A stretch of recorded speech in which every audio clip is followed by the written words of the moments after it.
Ada pernah mungkin kita menanya sampai sekarang masuk thariqat, masuk zawiyah, masuk ke kelompok pengajian, ini baca sholawat 1000 rakaat, ini baca istighfar sekian, bagi-bagi wiridan tuh. Saya tidak mengerti dari mana dasarnya salawat ini 1000, 2000, dari mana datangnya. Iya, kalau salawat itu memang iya, di Al-Quran Allah memerintahkan, innallaha wa malaikatahu yusalluna 'alan nabi ya ayyuhalladzina amanu sallu alaihi wasallam. Iya, tapi secara global, tidak sekian kali kan. Nah, saya juga ngasih, kadang-kadang saya ngasih 80.000 sehari. Malah saya kadang-kadang begini, amal ini baca sallallahu ala Muhammad 80.000. Kalau 3 tahun kemudian kamu belum kaya, ludahin muka saya. Setelah begitu. Ya, tapi sebelumnya saya kasih pemahaman dulu tentang apa maknanya sholawat. Nah, ini yang kadang-kadang orang males menerangkannya. Sok, saya mau nanya, setiap hari kita baca sholawat Allahumma sholli ala sayyidina, maksudnya apa sholawat? Yembuh, ya kan? Yembuh. Mangga, innallaha wa malaikatahu yusalluna 'alan nabi ya ayyuhalladzina amanu sallu alaihi wa sallimu taslima. Allah berselawat, betul? Malaikat berselawat, betul? Orang beriman juga berselawat, betul? Sama enggak bentuknya? Berbeda. Salawatnya Allah itu al-imdad li hadratin Nabi sallallahu alaihi wasallam. Artinya diberikan, disuplai. Allah mensuplai dengan energi yang luar biasa. Malaikat itu yastaghfiruna lahu, mengawal Nabi. Nah, kalau kita apa salat kita? Ini menjadi persoalan. Jadi begini, kalau kita berselawat kepada Nabi, Nabi sekarang sudah tidak ada, ya kan? Sudah meninggal dunia. Lalu untuk siapa ini? Bukan kepada jasadnya, bukan kepada badannya, tapi kepada Zatul Muhammadiyah yang diciptakan oleh Allah sebelum Allah menciptakan apapun.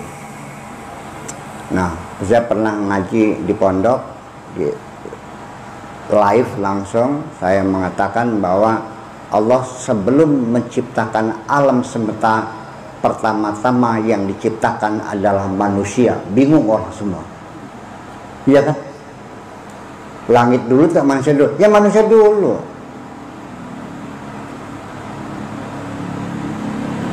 Matahari sama bumi mana dulu? Ya matahari dulu. Ya kan begitu. Matahari dengan galaksi The Milky Way, ya galaksi dulu, dan seterusnya. Sebelum galaksi The Milky Way, ya galaksi Centauri dulu, dan seterusnya. Ada 10 galaksi yang sudah teramati itu.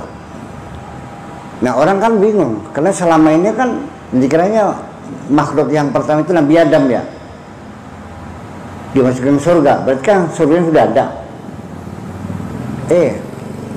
Mari kita dengar.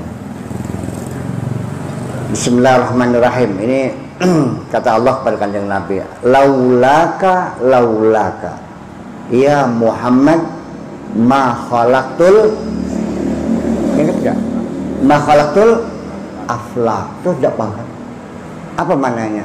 Kalau bukan karena engkau, hai Muhammad, tidak akan kuciptakan alam semesta ini. Jadi mana yang dulu? alam seperti apa? Nabi Muhammad dulu. Lah iya dong. Berarti manusia lebih dulu, tapi bukan jasadan, tapi zat atau nur namanya, kalau istilah pesantren namanya nur. Nur Muhammad yang dulu. Dan itu sebagai satu motivasi, sebagai satu penyebab adanya alam semesta ini. Nah, itulah yang diciptakan oleh Allah, dan itulah semua yang menjadi alasan sampai sekarang kita dipertahankan oleh Allah. Allah mengatakan, wa manahanu mu'adzibina wa man nu'adzibuhum wa anta fihim. Artinya kalau nggak salah, kami tidak akan menghukum mereka wa anta fihim, kalau engkau ada di situ. Yang kedong, iya kan? Jadi kita berselawat pada itu apa? Artinya kita berkomunikasi, kontak, bersambung dengan Kanjeng Nabi.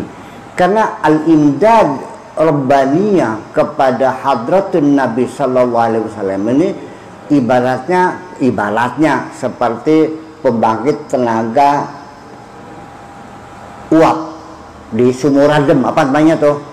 PLTU.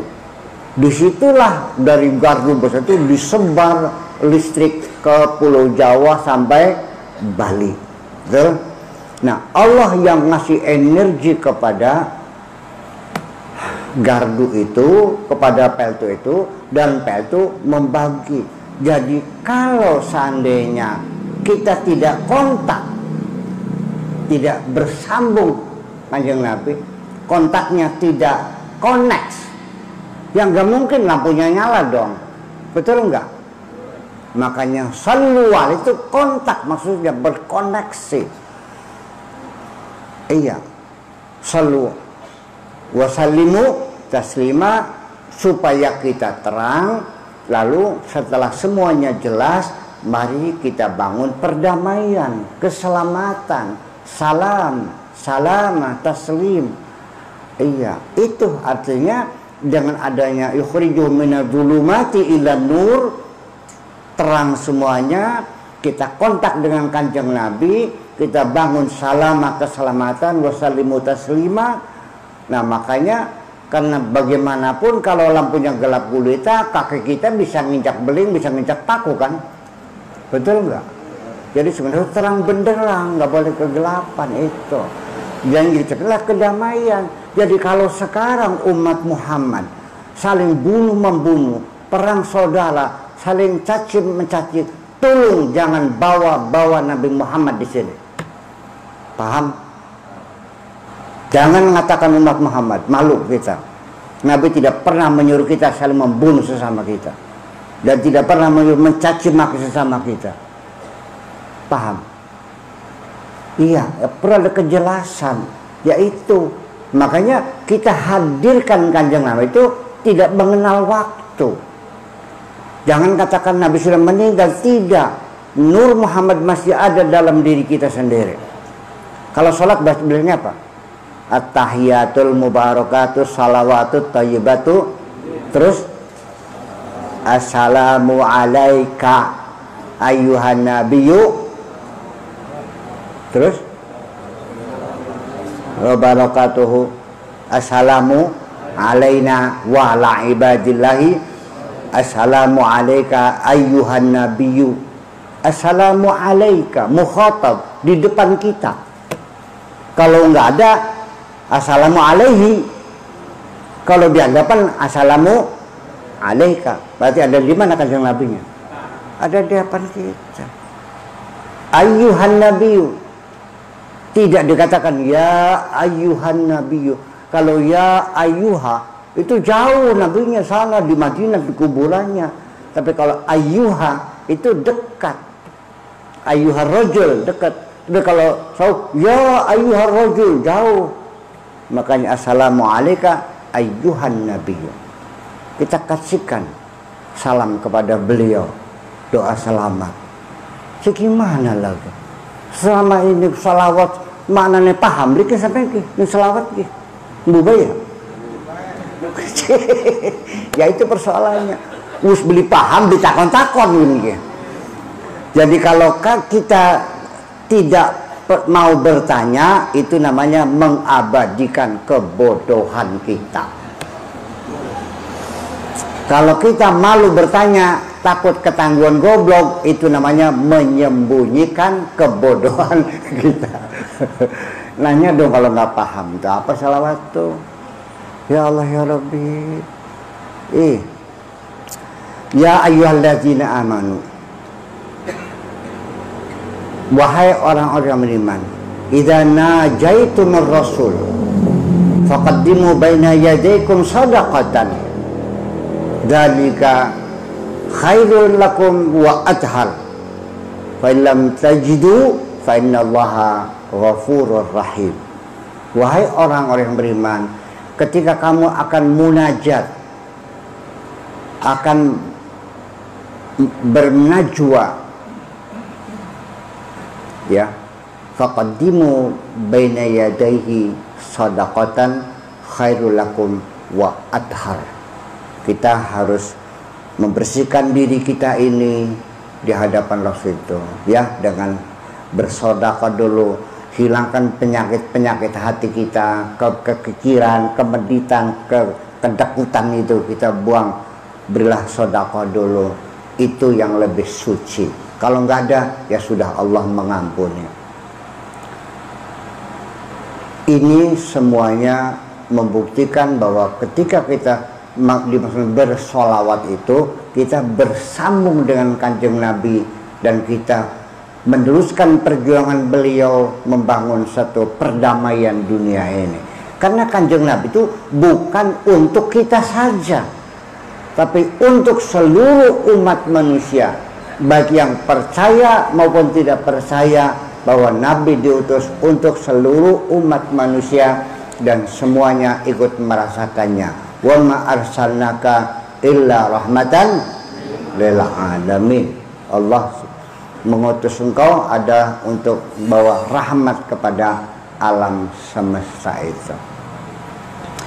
Nah, bapak-bapak dan ibu-ibu sekalian, itu semuanya makna sholawat itu seperti itulah kira-kira, bukan sekedar sallallahu ala Muhammad sallallahu Muhammad, tapi itu artinya bahwa kita meneruskan, bersambung, dan terus berkomunikasi. Sholawat itu berkomunikasi sehari 5 kali, artinya kita disuruh melapor kepada Allah sehari 5 kali. Sehari 5 kali lapor. Tugas ini selesai semuanya, balik jalan, gerak, selesai lagi. Iya, lapor lagi dari mulai bangun tidur sampai akan tidur. Makanya kalau ingin selamat, tolong jaga hotline. Ngerti hotline? Iya, harus terus dalam keadaan tegang, nyambung terus semuanya. Kapan saja halo, ya. Jangan lupa selalu putar telepon ini 44342. Berapa nomornya? 44342. Putar 443. Insyaallah selagi kita dapat bimbingan, percayalah, maka Nur Muhammad itu akan membimbing kita. Sebab bagaimanapun kita dapat informasi awal bahwa Tuhan yang mencipta alam ini namanya Gusti Allah. Itu Kanjeng Nabi yang memberitahu.